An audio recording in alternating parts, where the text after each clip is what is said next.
Good morning students. हम आज नया चैप्टर स्टार्ट करने वाले हैं, श्वसन और गैसों का विनिमय, respiration and exchange of gases. तो हमने श्वसन के बारे में, पौधों में, प्लांट्स में श्वसन के बारे में पहले पढ़ चुका है ना। श्वसन का मतलब होता है माइटोकॉन्ड्रिया के अंदर भोज्य पदार्थों का विघटन और उससे एनर्जी प्राप्त करना। सभी जीवों की प्रत्येक जीवित कोशिका में उपपचयन मेटाबॉलिज्म के लिए जैव ऊर्जा का व्यय होता है। हम हर एक कार्य के लिए, चाहे विनाशात्मक कार्य हो, चाहे वो निर्माणात्मक कार्य हो, अपचय या उपचय हो, एटीपी ऊर्जा की आवश्यकता होती है। और जीवों के अंदर ये ऊर्जा लग रहा है तो फिर इसको जैव ऊर्जा कहते हैं। तो जैव ऊर्जा का निरंतर उत्पादन भोज्य पदार्थ के ऑक्सीकरण यानी ऑक्सीडेशन या जारण के द्वारा होता है। क्योंकि ये ऑक्सीजन की उपस्थिति में होता है जीवों की कोशिकाओं में, इसलिए इसको ऑक्सीकरण कहा जाता है। और भोज्य पदार्थों में से सबसे अधिक ऑक्सीकरण जो है वो ग्लूकोज का होता है। हमने इसके पहले भी पढ़ा था, श्वसनीय आधार के बारे में पढ़ा था। सबसे सरल अणु ग्लूकोज होता है जो प्रकाश संश्लेषण के द्वारा बनता है। तो वो जीवों के अंदर वो किसी भी रूप में हो, सबसे पहले उसको ग्लूकोज में कन्वर्ट किया जाता है। इसलिए ग्लूकोज को कोशिकीय ईंधन, सेलुलर फ्यूल कहा जाता है। ऑक्सीकरण के फलस्वरूप अपशिष्ट पदार्थ के रूप में कार्बन डाइऑक्साइड, जिससे बना है, कार्बन डाइऑक्साइड और जल से मिलकर बनता है और वो जल और कार्बन डाइऑक्साइड में ही विघटित हो जाता है। अतः उन सभी भौतिक और रासायनिक क्रियाओं को श्वसन कहते हैं, जिसके अंतर्गत वायुमंडल की ऑक्सीजन शरीर के अंदर कोशिकाओं में पहुंचाई जाती है और वहां पहुंचकर भोज्य पदार्थों का ऑक्सीकरण करती है। इसके फलस्वरूप ऊर्जा यानी एनर्जी एटीपी के रूप में मुक्त होती है। इस प्रकार श्वसन जो है वो एक अपचयी क्रिया, एक कैटाबॉलिक प्रोसेस है, जिससे शरीर के वजन में भी कमी आती है। जी.एस. कॉटर के अनुसार श्वसन में 3 अवस्थाएं होती है। बाह्य श्वसन, इसमें बाह्य वातावरण से श्वसनीय सतह जैसे त्वचा है, क्लोम है, फेफड़े है, इससे ऑक्सीजन को लिया जाता है और कार्बन डाइऑक्साइड को बाहर निकाला जाता है। इसे बाह्य श्वसन कहते हैं।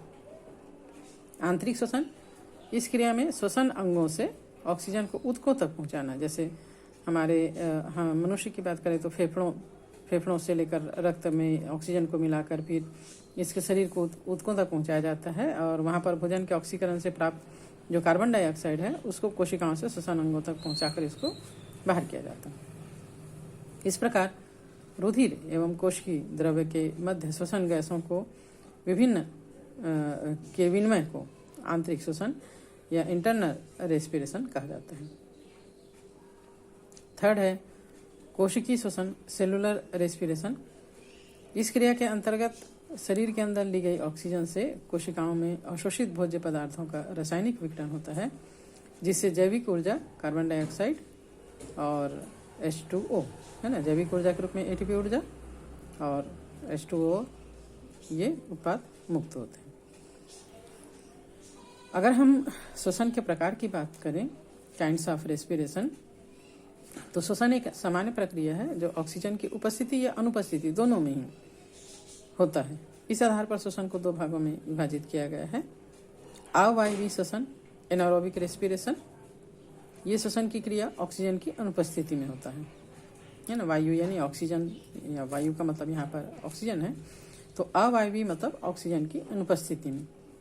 इस क्रिया में कार्बोहाइड्रेट का विघटन होकर ऊर्जा का उत्पादन होता है और कार्बन डाइऑक्साइड का निष्कासन होता है। लेकिन भोज्य पदार्थों का ऑक्सीकरण अपूर्ण रूप से होता है, इसमें ऑक्सीजन नहीं रहता इसलिए।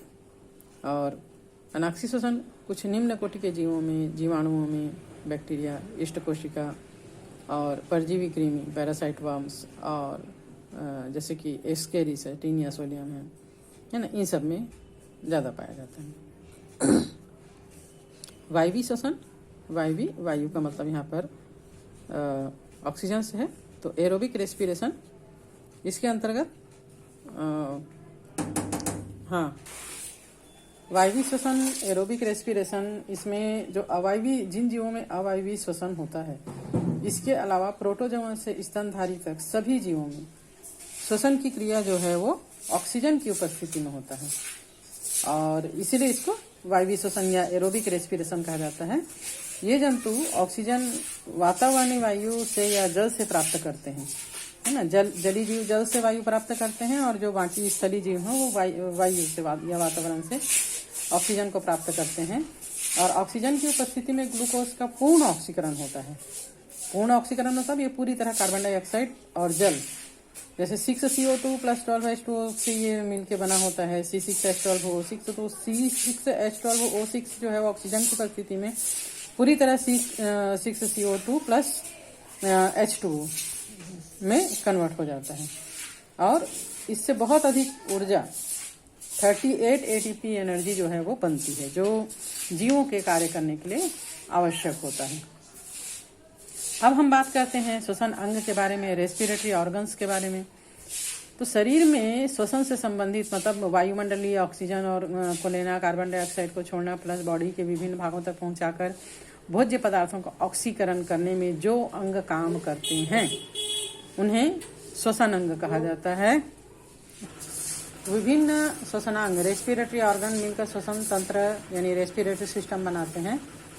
प्राणियों में गैसों के आदान प्रदान के लिए जो संरचनाएं पाई जाती हैं वो मुख्य रूप से 4 संरचनाएं पाई जाती हैं। पहला है शरीर की सामान्य सतह। अनेक जलीय प्राणियों में जो जल में रहने वाले जीव हैं या जो अर्धजली हैं यानी जो जल और थल दोनों में रहते हैं और जो नम वातावरण में रहते हैं, गीले मिट्टी में या नम वातावरण में रहते हैं, उनमें गैसों का आदान प्रदान शरीर की सामान्य सतह मतलब ऊपरी जो त्वचा होती है उसी के द्वारा होता है। इनमें निश्चित श्वसनांग या रेस्पिरेटरी ऑर्गन नहीं होता। जैसे अमीबा की बात करें तो अमीबा में प्लाज्मा झिल्ली से गैसीय विनिमय होता है, यानी वायुमंडल के ऑक्सीजन को ग्रहण करना और कार्बन डाइऑक्साइड को छोड़ना प्लाज्मा मेम्ब्रेन के द्वारा ही होता है। अमीबा और यानी कहना चाहिए जितने भी प्रोटोजोआंस है ना, स्पंज, सिलेंट्रेटा और कोमल शरीर वाले सखंड जलीय कृमियों में शरीर की संपूर्ण सतह की उपकला कोशिकाओं के द्वारा गैसीय विनिमय होता है। केंचुए में शरीर की नम क्यूटिकल के द्वारा गैसों का विसरण होता है। इस प्राणी के रुधिर परिसंचरण तंत्र और श्वसन रंजक श्वसनीय गैसों के विसरण और परिवहन में सहायक होते हैं और मेढक की नम त्वचा के द्वारा भी इस प्रकार का गैसीय विनिमय होता है। दूसरा है श्वास नली या ट्रैकिया।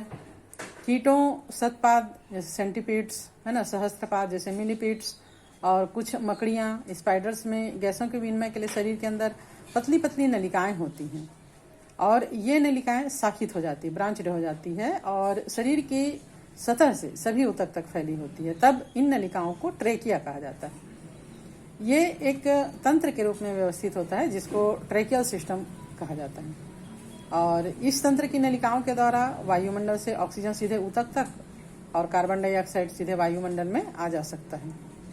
गैसीय परिवहन के लिए रुधिर की आवश्यकता इनमें नहीं होती है। वायु के आने जाने के लिए शरीर सतह पर इस तंत्र से जुड़े कुछ छिद्र होते हैं जिनको कि श्वास रंध्र या स्पाइरेकल्स कहा जाता है। थर्ड संरचना है क्लोम्स या गिल्स। गिल्स के बारे में आप लोग जानते ही होंगे। क्लोम जो है वो गैसीय विनिमय के विशिष्ट अंग होते हैं। गिल्स द्वारा प्राणियों में है ना जलीय श्वसन होता है। जल में रहने वाले प्राणियों में इस प्रकार की संरचना जैसे मछली वगैरह है, आर्थ्रोपोडा, मोलस्का, सभी प्रकार की मछलियों में ये संरचना पाई जाती है जिसको कि क्लोम्स या गिल्स कहते हैं। इनका निर्माण अनेक गिल फिलामेंट से, गिल तंतुओं के द्वारा होता है और ये उपकला के द्वारा ढके रहते हैं और अत्यधिक संवहनी होते हैं, मतलब बहुत ज़्यादा इनमें संवहन कंटिन्यू चलते रहता है। ऑक्सीजन और कार्बन डाइऑक्साइड भित्ति में उपस्थित गिल दरार ग्लिट्स में इनका आदान, ऑक्सीजन और कार्बन डाइऑक्साइड का आदान प्रदान आसपास के जल और गिल के अंदर उपस्थित रक्त या ब्लड के माध्यम से होते रहता, मध्य में होते रहता है। मछली में क्लोम ग्रसनी फेरिंग्स के पार्श्व भित्ति में उपस्थित गिल दरार ग्लेट्स होता है। मछली के मुंह के बाजू में आप लोग देखे होंगे एक ढक्कन नुमा संरचना होता है जो ऑपरकुलम कहलाता है और ये खुलता और बंद होते रहता है। इसके अंदर कापी के पेज जैसे गिल्स होते हैं, गिल्स प्लेट्स होते हैं और इनमें से रक्त की जो केशिकाएं होती हैं, पतली पतली नलिकाएं इनमें रहती है और जल का धारा इसमें हमेशा प्रवाहित होते रहता है। और ये जो है मुख से जब मछली मुंह खोलती है तो जल की धारा इसमें प्रवेश करती है और गिल्स के माध्यम से बाहर निकल जाती है। तो जल में जो उपस्थित ऑक्सीजन है वो रक्त में मिला दिया जाता है और रक्त का कार्बन डाइऑक्साइड पानी में मिलाकर इसको बाहर कर दिया जाता है। इस प्रकार की प्रतिक्रिया को प्रतिधारा विनिमय, काउंटर करेंट एक्सचेंज कहा जाता है। और सबसे विकसित संरचना होता है फेफड़ा या लंग्स। ये मनुष्य सहित सभी जलीय और स्थलीय चतुष्पाद यानी टेट्रापोड्स, कशेरुकों में वायवीय श्वसन के लिए फेफड़े पाए जाते हैं। फेफड़ा जो है वो नम उपकला ऊतक के द्वारा चारों तरफ से आस्तरित रहता, कवर्ड रहता है ना। ये एक ऐसे कक्ष में स्थित होता है जिनकी भित्ति में रुधिर केशिकाओं का जाल होता है। इनमें अनेक सूक्ष्म थैली या पॉकेट के समान संरचनाएं पाई जाती है, जिनको कुपिकाएं या एल्वियोलाई कहा जाता है। गुब्बारे के समान संरचना पाई जाती है और इन कुपिकाओं के द्वारा ही श्वसन जो है वो होता है। ये श्वसन सतह होती है जहाँ पर वायु और रुधिर के मध्य गैसों का आदान प्रदान होता है और फेफड़े एवं शरीर की कोशिकाओं के मध्य गैसों का परिवहन रुधिर के द्वारा होता है। गैसीय परिवहन में श्वसन वर्णक हीमोग्लोबिन सहायक होता है। वायुमंडल और फेफड़ों के मध्य वायु का आवागमन श्वसन पथ के द्वारा होता है और इसका निर्माण जो है वो नासा छिद्र, श्वास नली, श्वसनिका आदि के द्वारा होता है, जिसको हम डिटेल में इस लेसन में पढ़ेंगे। तो आज हम इतना ही पढ़ते हैं। नेक्स्ट डे हम मानव के श्वसन तंत्र के बारे में जानेंगे।